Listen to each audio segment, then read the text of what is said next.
اعوذ باللہ من الشیطان الرجیم، بسم اللہ الرحمن الرحیم۔ پیاری طالبات، ہم لوگوں نے نبی کریم صلی اللہ علیہ وآلہ وسلم کی زندگی کے بارے میں جو ابتدائی معلومات تھی وہ پہلے لیکچر، اس سے پہلے جو لیکچر تھا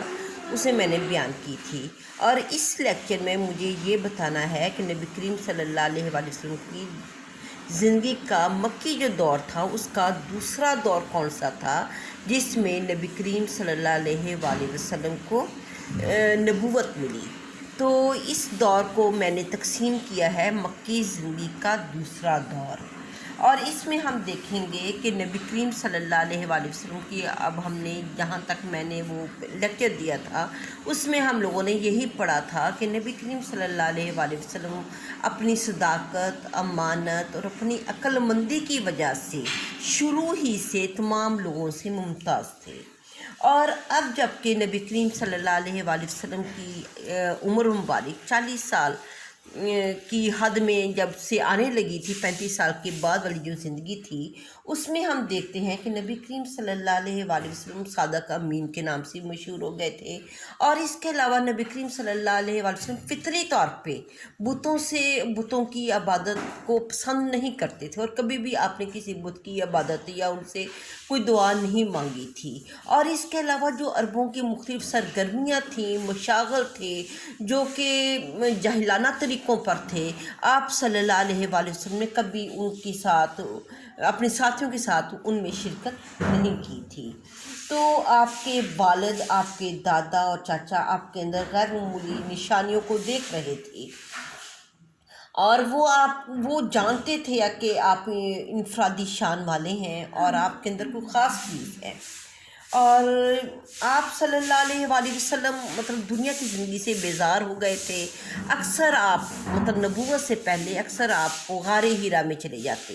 غار ہیرا ایک غار ہے جو کہ مکہ سے 3 کلومیٹر کے فاصلے پر تھا، اور وہاں پر جاتے، اور کافی دشوار گزار رستہ، اب بھی جبل نور کے نام سے پہاڑ ہے جہاں پہ جب حج یا عمرہ کے لیے زائرین جاتے ہیں تو وہاں پہ وہ چڑھتے ہیں اس پہاڑ پہ، اور آپ صلی اللہ علیہ وآلہ وسلم کے اس غار کو یہ دیکھ کر آتے ہیں۔ تو وہ جو غار تھا اس میں آپ چلے جاتے، اور وہاں پہ بیٹھ کر اپنی طرح کی جو عبادت تھی جس میں آپ غور و فکر کرتے، دنیا کے متعلق، اپنے نظام سے متعلق یہ غور و فکر کرتے تھے، اور اس کے علاوہ نبوت سے پہلے نبی کریم صلی اللہ علیہ وآلہ وسلم کو سچے خواب آنے شروع ہو گئے، اور یہ جو خواب تھے یہ نبوت سے 6 مہینے پہلے کی بات ہے جب آپ کو سچے خواب آتے تھے، اور سچے خواب جو دن کی رات کے اندھیرے میں آتے تو دن کی جب آپ اٹھتے تو وہ خواب بالکل سچ ثابت ہو جاتے۔ تو یہ جو ہے خلوت نشینی اور سچے خواب، یہ نبوت سے کا پیش خیمہ تھے۔ خلوت نشینی اور سچے خواب، یہ کیا تھا؟ یہ آنے والی جو نبوت کی ذمہ داری آپ کو ملنی تھی اس کا پیش خیمہ تھے۔ اس کے بعد ہم دیکھتے ہیں نبوت کا آغاز کہاں سے ہوتا ہے۔ نبوت کا آغاز ہوتا ہے جب کہ آپ غار ہیرا میں تھے، اور آپ اکثر اپنے گھر سے وہ زادِ راہ لے جاتے اور کئی دن غار ہیرا میں مقیم رہتے، اور اس طرح اللہ کی جو اپنی طرف سے عبادت تھی وہ کرتے تھے اور غور و فکر کرتے تھے۔ اسی دوران جب کہ رمضان کا مہینہ تھا، 27 رمضان المبارک میں، 27 رمضان المبارک، اور اس وقت آپ کی عمر مبارک 40 سال پورے ہو چکے تھے، 41واں سال شروع ہو گیا تھا، 41واں سال شروع ہو گیا تھا، اور اس دوران جب کہ آپ غور و فکر مصروف تھے، ایک فرشتہ آپ کے پاس آیا اور اس نے سب سے پہلے آپ سے کہا اقرا، کیا لفظ بولا؟ اقرا۔ تو آپ نے فرمایا ما انا بقارئ، ما انا بقارئ، کہ میں پڑھا ہوا نہیں ہوں۔ اس نے پھر کہا کہ اقرا پڑھ، پھر آپ نے یہی کہا کہ ما انا بقارئ، کہ میں پڑھا ہوا نہیں۔ پھر اس نے آپ صلی اللہ علیہ وآلہ وسلم کو پکڑا اور اپنے سینے کے ساتھ بھینچ لیا، جس سے وہ اس کے اندر جو علوم تھے وہ سارے نبی کریم صلی اللہ علیہ وآلہ وسلم کے اندر منتقل ہو گئے۔ اس کے بعد اس نے تلاوت کی، اس فرشتے نے اقرا بسم ربک الذی خلق سورہ الگ کی پہلی 5 آیات، سورہ الگ کی پہلی 5 آیات جو تھیں وہ اس نے آپ صلی اللہ علیہ وآلہ وسلم پر نازل کی، یعنی کہ آپ کو سکھائیں۔ اور جیسے ہی جب اب کے تیسری دفعہ اس نے پڑھا، آپ صلی اللہ علیہ وآلہ وسلم کو فوراً یاد ہو گئی۔ لیکن اس کے بعد فرشتہ تو چلا گیا، نبی کریم صلی اللہ علیہ وآلہ وسلم جو تھے وہ بہت پریشان ہوئے، اور آپ صلی اللہ علیہ وآلہ وسلم وہاں سے غار ہرا سے نکل کر سیدھا اپنے گھر تشریف لے گئے۔ اور آپ کو پچھلے لیکچر میں نے بتایا تھا کہ آپ صلی اللہ علیہ وآلہ وسلم کی 25 سال کی عمر میں شادی ہو چکی تھی، اور آپ کی زوجہ جو تھیں حضرت خدیجہ رضی اللہ تعالیٰ عنہ تھیں۔ اب حضرت خدیجہ رضی اللہ تعالیٰ عنہ نے جب اپنے شوہر کو اس طرح کی متغیر حالت میں دیکھا تو وہ ایک دفعہ تو پریشان ہو گئیں، اور آتے ہی نبی کریم صلی اللہ علیہ وآلہ وسلم نے اپنی زوجہ سے کہا کہ زمیلونی، مجھے کمبل اڑا دو، مجھے کمبل اڑا دو۔ حضرت خدیجہ رضی اللہ تعالیٰ عنہ نے کہا کہ ان کو کمبل بھی اڑایا، اور پھر دھیرے سے پوچھا کہ مسئلہ کیا ہے، کیا معاملہ کیا ہے آپ کے ساتھ۔ پھر انہوں نے آہستہ جب تھوڑی طبیعت سنبھلی تو انہوں نے بتایا کہ اس طریقے سے مجھے ایک فرشتہ آیا اور اس نے میرے ساتھ یہ کیا اور اس نے مجھے یہ کچھ بتایا۔ اب پھر انہوں نے حضرت محمد صلی اللہ علیہ وآلہ وسلم نے حضرت خدیجہ کو تمام واقعہ سنایا جو ان کے ساتھ بیتا تھا، اور حضرت خدیجہ نے اس وقت آپ کو جن الفاظ سے تسلی دی وہ ابھی بھی ہمارے لیے مشعل لے رہا ہے کہ ایک زوجہ اپنے خاوند کو کن الفاظ سے تسلی دے سکتی ہے۔ تو حضرت خدیجہ نے اس وقت یہ کہا تھا کہ آپ بیواؤں کی مدد کرتے ہیں، ہمساؤں کے کام آتے ہیں، یار و مددگار جو ہیں ان کی آپ لاٹھی بن جاتے ہیں، اور اس کے علاوہ آپ یتیموں کے والی ہیں، تو مجھے یقین ہے کہ اللہ آپ کو کبھی رسوا نہیں کرے گا۔ اس کے بعد حضرت خدیجہ کا تعلق چونکہ ایک پڑھی لکھی فیملی سے تھا، وہ حضرت خدیجہ رضی اللہ تعالیٰ عنہ حضرت محمد صلی اللہ علیہ وآلہ وسلم کو لے کر اپنے چچا زاد بھائی ورقہ بن نوفل کے پاس گئی۔ ورقہ بن نوفل یہ ان کے چچا زاد بھائی تھے، اور یہ جو بھائی تھے یہ بہت بڑے عالم تھے تورات اور انجیل کے، اور ورقہ بن نوفل کو یہ پورا واقعہ سنایا گیا۔ اس وقت پھر ورقہ بن نوفل نے پیشین گوئی کی کہ یہ وہی ناموس ہے جو کہ حضرت عیسیٰ علیہ السلام پر بھی نازل ہوا تھا، اور مجھے افسوس ہے جب آپ کی قوم آپ کو اس علاقے سے نکالے گی اس وقت میں آپ موجود نہیں ہوں گا۔ تو انہوں نے سب سے پہلے یہ بات جو تھی حضرت خدیجہ کی کانوں میں ڈالی کہ آپ صلی اللہ علیہ وآلہ وسلم اللہ کی طرف سے نبی ہیں اور جن پر فرشتہ نازل ہوا۔ اب یہ پہلی وہی یہ جو ہے 17، کچھ لوگ کہتے ہیں یہ 17 رمضان کی بات ہے، اور کہیں یہ لکھا ہوا ہے یہ 27 رمضان کی بات ہے، اور عیسوی لحاظ سے پہلی وحی کا جو واقعہ ہے یہ 16 اگست 610 عیسوی کو پیش آیا۔ یہ کب پیش آیا؟ یہ 16 اگست 610 عیسوی میں پیش آیا۔ اس کے بعد حضرت محمد صلی اللہ علیہ وآلہ وسلم کے پاس 6 ماہ تک پہلی وحی آ گئی، اس کے بعد 6 ماہ تک کوئی وحی نہیں آئی،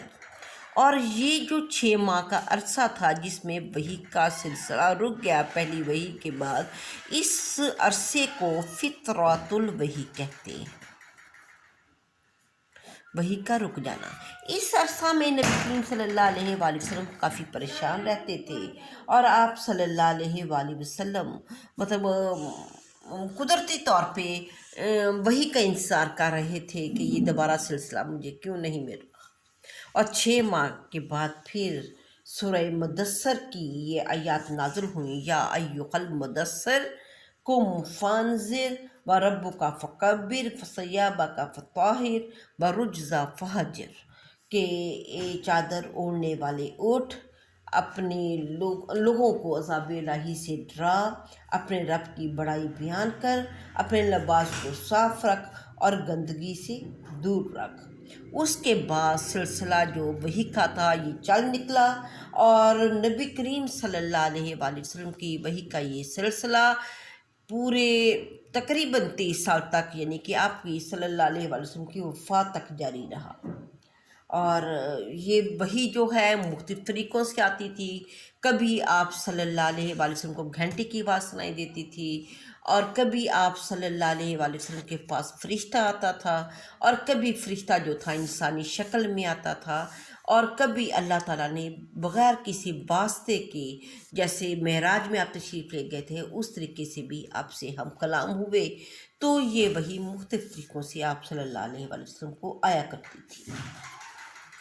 اس کے بعد یہ دعوت و تبلیغ کا سلسلہ شروع ہوا۔ دعوت و تبلیغ کا جو سلسلہ شروع ہوا اس میں سب سے پہلے نبی کریم صلی اللہ علیہ وآلہ وسلم کو حکم دیا گیا کہ اپنے جو قریبی ساتھی ہیں ان کو آپ میرا پیغام، یعنی کہ اللہ کا پیغام پہنچائیں، اپنے نبی ہونے کا ان کو ثبوت دیں، یا اپنے نبی ہونے کا پیغام ان تک پہنچائیں۔ تو پہلے مرحلے میں جو آپ صلی اللہ علیہ وآلہ وسلم نے خفیہ طور پہ جو دعوت و تبلیغ کا سلسلہ شروع کیا، اور اس عرصہ میں جو لوگ مسلمان ہوئے، یہ دنیا اور آخرت میں ان مسلمانوں کا مقام جو ہے سب سے زیادہ بلند ہے۔ خلفائے راشدین اور عشرہ مبشرہ صحابی بھی اسی سلسلہ سے تعلق رکھتے ہیں۔ اور جو پہلا گروہ تھا جس نے اسلام قبول کیا اس میں آپ کے گھر کے افراد تھے۔ یہ سب سے پہلے مردوں میں جو بالغ مرد تھے ان لوگوں میں سے سب سے پہلے جس نے اسلام قبول کیا حضرت ابو بکر صدیق، آپ کے جگری یہ دوست تھے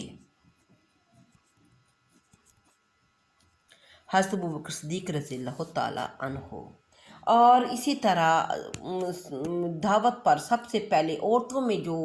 آپ کی دعوت پر لبیک کہنے والی تھیں وہ آپ کی زوجہ حضرت خدیجہ رضی اللہ تعالیٰ عنہا تھیں۔ اور اسی طرح غلاموں میں سب سے پہلے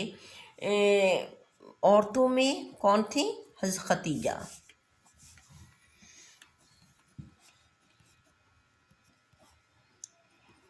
اور غلاموں میں حضرت زید بن حارث۔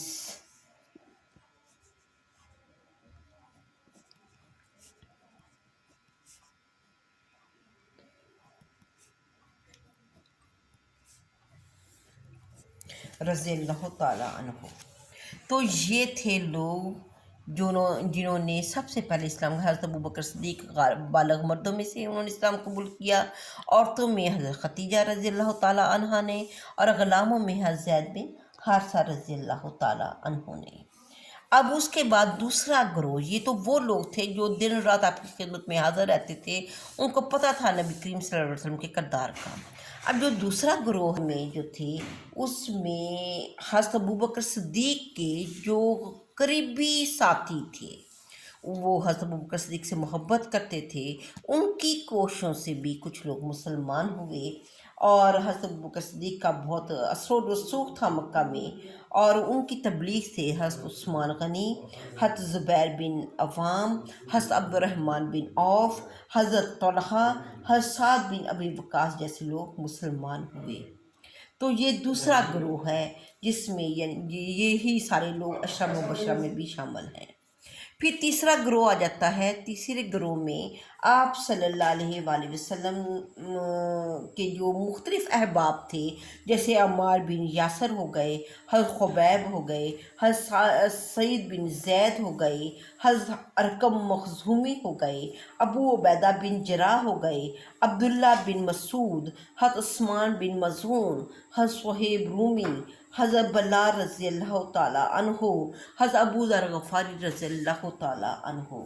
تو یہ والے لوگ تھے جو تیسرے گروہ میں مسلمان ہوئے۔ ان تمام مسلمانوں نے جو یہ پہلے گروہ کے، دوسرے اور تیسرے گروہ کے جو لوگ تھے، یہ سب لوگ جو تھے حضرت ارقم کے گھر میں،